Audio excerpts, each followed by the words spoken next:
achite exercise ufulu wawo osankha mtsogoleri amene akumfuna nde nawo abwera kuti aponye voti pa malo pano. Pano ndi kuchilimba kwenikweni, akunena kuti ndi pa sukulu ya Katete pamene pandithu ndi pamene mtsogoleri wa chipani cha odia zake alibe mlandu yemwenso ndi wachiwiri kwa mtsogoleri wa dziko lino akhale ndithu akuponya voti yawo kupanga exercise ufulu wawo ngati nzika kusankha mtsogoleri wa kumtima kwawo. Kukamba za anthu pamalo pano, anthu abwera ochuluka ndithu amene ndithu atuluka kuti azaponye voti yawo. Kaona mchithunzimo mizere itali kusonyeza ndithu kuti yayi anthu ali ndi chidwi kwambiri komanso ayikapo mtima kuti chisankho chomwe chikuchitika chikhale ndithu chisankho chapamwamba komanso chikhale ndithu kuti mtsogoleri amene amusankhe aliyense athe kuvomereza ndithu kuti yayi ndikusankha kwathu ndithu. Ndipo mukaona mchithunzimo magulu osiyanasiyana anthu abwera, tikuona amayi ochuluka achinyamatanso koma aliso mmenemo komanso mkatikati momwemo tikuonanso ngakhale achikulira amene nawonso ali mkatikatimo kufuna ndithu kuti yayi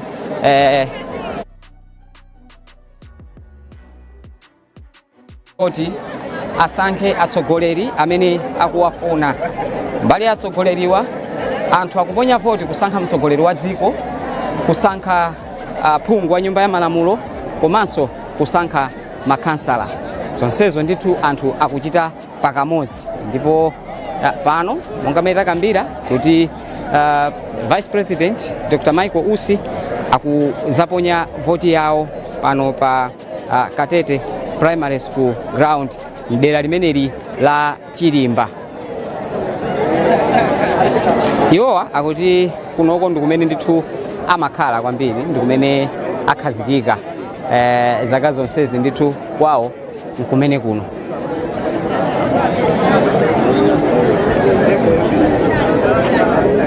Kummawaku ife ngati Zodiac tinaenda malo angapo amene ndithu anthu akuponyerako voti mu mzinda umenewu wa Blantyre. Ndipo malo amene tinaendawo kuoneka ndithu kuti anthu anatuluka ndithu kuti aponye voti yawo. Pano amene akuyendetsa chisankho chimenechi pa malo oponyera voti ano akuwafotokozera Dr. Michael Usi ndondomeko yake monga mmene ikuyenera kukhalira. Ndipo pamenepo akawafotokozera ndiye kuti ntchito yo kapena kuti ndondomeko yoti iwowa aponye voti ikhale ikuyamba.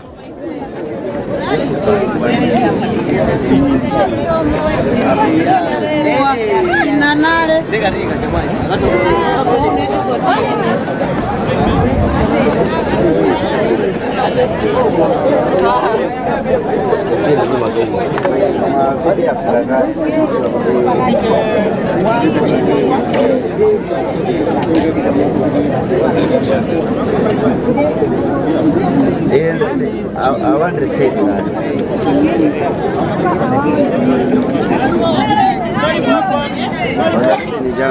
station wakanga kuti gawana then yo musanga mene mufunika mukakorera solo station yanu ichoma bwana wa masiasa ndiantwe.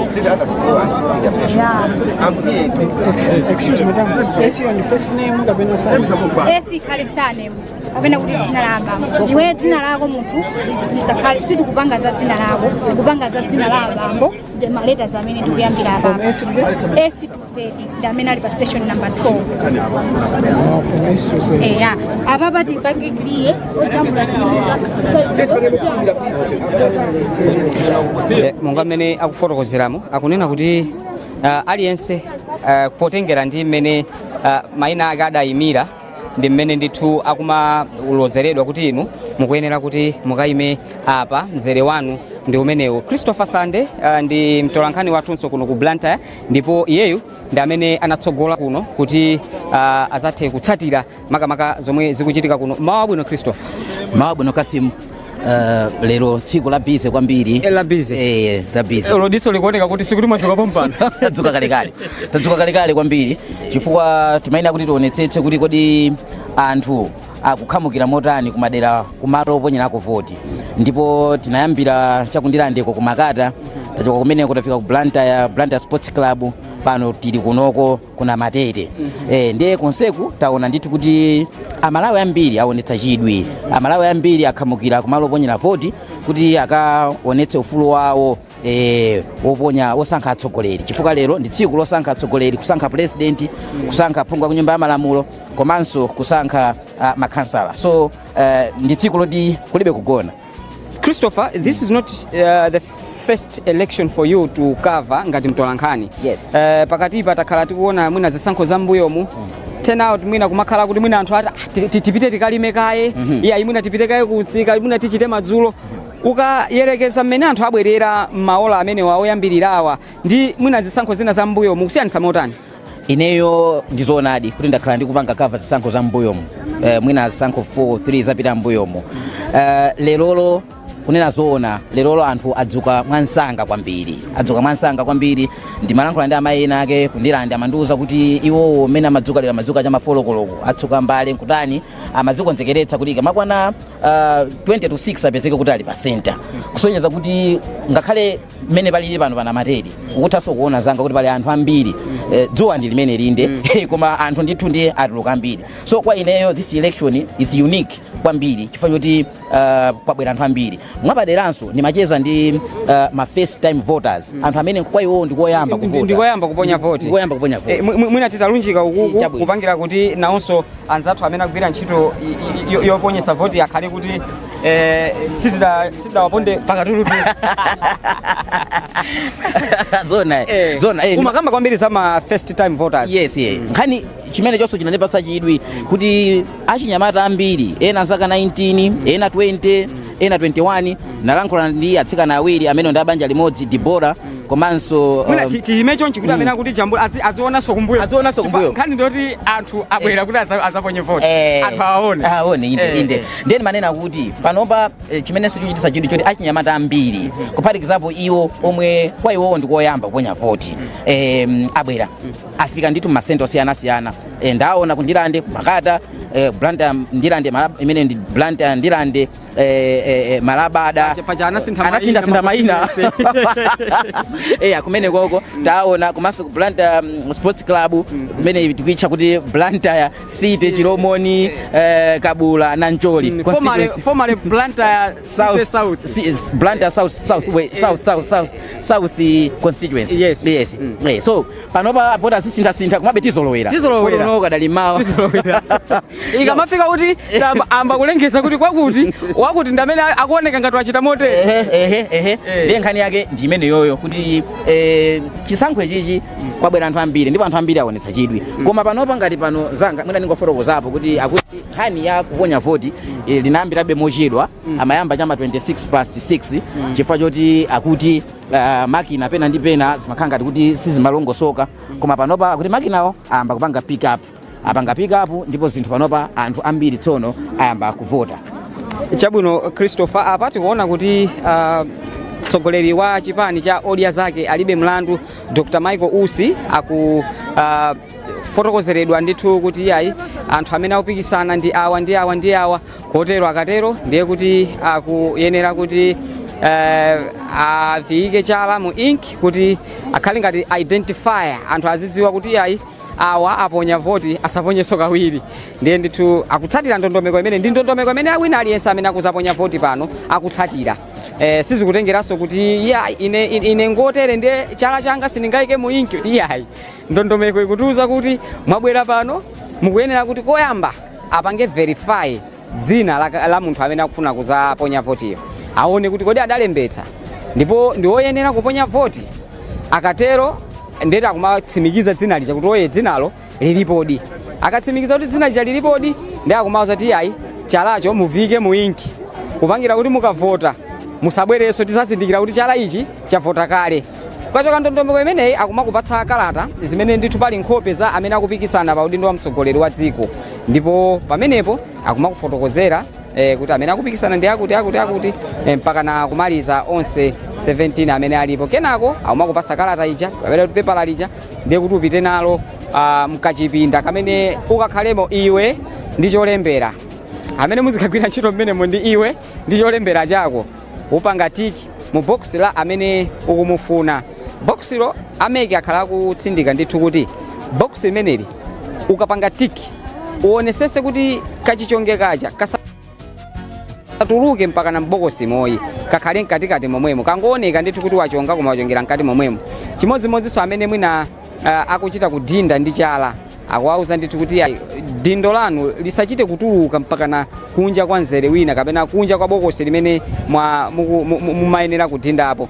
So ndi ndondomeko imene akumanena ndithu motsindika kuti ndondomeko imeneyi tiyitsatire kupangira kuti tikamazapanga vote counting pasadzapezeke mavoti amene akuoneka kuti sanayende bwino kapena kuti null and void. Takhala tikuona ndithu zisankho zambuyomu kuti kalata zambiri zoponyera voti kumaoneka kuti zaonongeka chifukwa choti woponya votiyo samaponya mwa ndondomeko yake. Nde asana kupatse kalata zija kuti uyambepo akumakulangiza ndithu kuti izi ndondomeko yake ndi yotere. Ukachoka pamenepo ukaponya voti yako ukamsankha amene ali kumtima kwako ukumapita ndithu kukaponya kalata imeneyo mu bokosi lomwe aliyika limene ndithu ndila mtsogoleri wa dziko. Ukaponyanso mmenemo ndiwo kumabwerera kupita ukatenga kalata ina imene uponyere ndithu uvotere phungu wa nyumba ya malamulo wadera limene uliro. Ndipo ukachoka pamenepo ukaponyanso mwa phungu wa nyumba ya malamulo ukumabwerera ndi ukatenganso kalata ina imene uvotere tsopano kansala wadera limenelo. Ndimacheza ndi mzanga Christopher Sande amandifotokozera makamba kwambiri nkhani yokhudza ma first time voters komanso amakamba kuti nthawi imene ayambira kuponya voti chimodzimodzi ngati ku Blantyre Sports Club kumene iwe ndine tinali malo ena poti malo oponya voti wachonchi kumakhala kuti pali ma polling stations angapo. Ku Blantyre Sports Club kuja kuti pali ma polling stations 13 ndipo pa 13 anayamba kuponya voti mosiyana-siyana. Ena anayamba 8 past, ena anayamba chama 10 past, ena 12 past. Umakamba zakuno kayambidwe kake. Nakambadi kunoko tinayankhulana ndi Ashakira kankwatira mmodzi wa akuluakulu omwe akuyendetsa chisankho pano. Timafunitsitsa kuti atipatse mwina figala kapena chiwerengero cha anthu onse amene avote pano. Koma iwo ananena kuti ayi mwina zimene zozo atipatsabe nthawi ina chifukwa kuti nthawi ina amadikirira kuti wachiwiri kwa mtsogoleri wa dziko yemwenso ali mtsogoleri wa chipani cha Odya Zake alibe mlandu akhala akubwera ndi amakonzekera zimene zozo. Ndani akuti information imene tikupatsanibe chifukwa kuti tikulandira mlendo wapadera yemwe abwera kudzavota pamalo pano. So ndizoonadi kuti nkhani ya kuvotayo yakhala ndithu ikusintha ikuchitika mu nthawi yosintha chifukwa cha zichitochito zimene zakhala zikuchitika ndi makina amene akhala akugwiritsidwa kapena amene akugwiritsidwa ntchito pano pomwe anthu akuponya voti madera osiyanasiyana dziko lino. Ndiye chifukwa cha zimene zozo mwina nkhani yayikulu ndiyoti kuponya voti chachikulu kwambiri choti kuponya voti kukuchitika ngakhale kuti mavuto alipo chifukwa nthawi zambiri even kanakhala kuti ndimanyo mavuto bisa malephera akuti moyo wa munthu olotakhala kuti zinthu zikumangokupeza mavuto akhalapo pena ngasoyopezeka kuti wadya ngati kuli kudya kumene wadya mpaka nazira zoti kulepheranso kuyenda mwaona. Pala bambo ena amandifotokozera ku Blantyre Sports Club iwo ndi amayenda nzere kupita amanena kuti inetu dzina langa sikupezeka. Ndeno anthu amakuza kuti ayi dzina lanu ngati munalembetsa munatsimikizaso kuti dzina lanu lilipo dzina lanu likena ulipezeke mwina nkutheka kuti mwina langosinthika kuti mwina lili malo ena osati pano. So amene ndi ena mwa maissues amene anthu amapanga raise chifukwa kuti amaona kuti mwina chifukwa cha makono ndi zina zoterozo. So maissues zisalephera kuchitika. Chabwino tikhale tikungoyankhula mwachidule ndi president achipani cha Odya Zake alibe mlandu amene angoponya voti yawo pano pa Matete. Mwina ndi uthenga wanji umene mukufuna kuonetsa makamaka kuponya voti ngati nzika? Monga Malawi ndili ndi ufulu ovotera amene ndikumufuna komanso tipemphe anthu onse amene sanabwere kuzavota kuti atuluke nyumba mwawo abwere azavote tisankhe mtsogoleri wa dziko lino phungu komanso makhansala kuti atithandize kuti dziko lathu likwere. Honorable Vice President, you are also the leader of Odya Zake alibe mlandu. You've exercised your right to vote. What does this signify? Well, I'm a citizen of the Republic of Malawi. I'm simply exercising my right to vote so that I can choose a president of my choice member of parliament of my choice and the ward council of my choice, the ultimate goal is that we should choose people that are going to help develop this country. There might be some people who have not yet made up their mind to go and cast their votes. My plea is that they should come out and vote, because this is the only opportunity that we can choose leaders that should take us to prosperity. Thank you so much. Amene ndi president chipani cha odia zake alibe mlandu Dr. Michael Usi amene ndithu anabwera kuzaponya voti yawo kuno kuchilimba kumene ndithu iwowa adalembetsera. Ndipo mukuyankhula kwawo kunena kuti iwowo anatero ngati mzika kuti abwere azaponye voti. Ndipo analimbikitsanso anthu ena kumene aliko kuti ayi ngati simunapange chiganizo chokuti mukaponye voti, tamangani chifukwa choti ndi ufulu wanu kuti mutero. Ife ngati Zodiac tikhale tikutengeraninso malo ena kumenenso mwambo makamaka ntchito yoponya voti ikuchitika. Tikhale ndithu tikutengerani malo siyanasiyana kupangira kuti inu Amalawi mukhale ndithu ndi mwayi omvetsera ndi kuzindikira bwinobwino zomwe zikuchitika malo siyanasiyana oponyera voti. Mwina Christopher tangoona vice president a dziko lino komanso amene ali mtsogoleri wa odia zake alibe mlandu aponya voti yawo, koma alimbikitsa anthu kuti ayi pitani mukaponye voti. Zofunika kwambiri kwalimbikitsa ngasi zimachitika anthu ena mpata ngati umene ukabwera amati ndipita kufolokoloko ati kukhala basi ndipita madzulo ineyo panopa ndifanzi panga zanga ati ndimakhala busy yeah nkhani imene akulimbikitsa panopa vice president omwenso ni mtsogoleri wa chipani chimene chaudya zake alibe mlandu nchoti Amalawi tiyeni tituluke tikatani tikavote osati tidikire kuti ati ndikavota folokolo ndikavota ndipita kufitikoloko yeah nthawi imene yoyo ndiye sizikhalanso zinthu zabwino nkoyenera kuti ndithu titengere mwayi umene ovota cholinga choti tikhale ndi mpata ngati atsogoleri, tikhale ndi mpata osankha atsogoleri kuti dziko lathu lipite patsogolo. Ndi alimbikitsadi zimenezo kuti Amalawi atuluke apite akavote. Koma panopa chachidziwikire nchoti Amalawi ndithu ambiri kutengera madera ndi malo ena amene tayendera zachita kuonekera kuti Amalawi ambiri akhamukira ndithu akupita kukavota. Mwinanso tingowakumbutsa anthu kuti zosiyana ndi mbuyomu kuti kuvota kumalekeza ma 6 koloko madzulo pano akuti maliyeni 4 koloko. Ndi 4 koloko. Nkana ndikunena kuti munthu ukadikira kuti ndipita ku 4 koloko ndiye zikhoza kukuvuta. Ndi bwino kupita pano cholinga choti ukhale ndi nthawi yambiri. Ngati pali ma issues ena chifukwa ngati munthu uli panzere 4 koloko ikakwana uli panzere there is no way angakuze kuti bwerera. Actually acheya ameka ananena ndithu kuti ukhale ndi mwayi ukhala ndi mpata chifukwa wabwera kalekale. Koma tisadikirire mpaka na 4 koloko yoya. Tiyeni nthawi ndi omwe ino tiyeni kubwino wake sole ndi chuti. Palibe munthu amene anganama kuti kunchito ine mwakutia. In fact ananena kuti kuchito kodikirani kaye. Chifukwa zimene tikuchitazi ndi decision imene tikupanga kuti tikukonza tsogolo la dziko lino. Ne tsogolo. Chifukwa tsiku la lero ndi imene ili ngati chimene chingatipatse mlozo. The deciding moment. Zaka 5 zikubwerazi, zaka 5 zikubwerazi anthu Amalawi apanga lero chiganizo chimenecho kodi mtsogolomu aphungu amene tikuwafuna kuti atilamulire ndi ati, makansala ndi ati, komanso president wa dziko amene tikumfuna kuti atitsogolere mu zaka 5 zikubwerazi ndi ndani. So ndi tsiku lofunikira kwambiri loti silikufunika chana, likufunika kuti aliyense akhale ndithu ndi chidwi, akhale ndithu ndi kuyikapo mtima komanso kuchita zinthu mokonda dziko.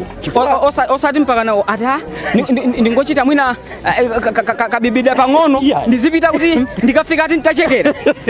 Nkhani yake ndi imene anthu ambiri akhala kunena ngati zocheza kuti ayi tikapita kovota chonde tisamwe mowa ena afe amene mwina timachita pang'ono zosutasuta tidikire chifukwa mukhoza ovotera amene tikufuna komanso tipemphe anthu onse amene sanabwere kuzavota kuti atuluke nyumba mwawo abwere azavote. Tisankhe mtsogoleri wa dziko lino phungu komanso makhansala kuti atithandize kuti dziko lathu likwere.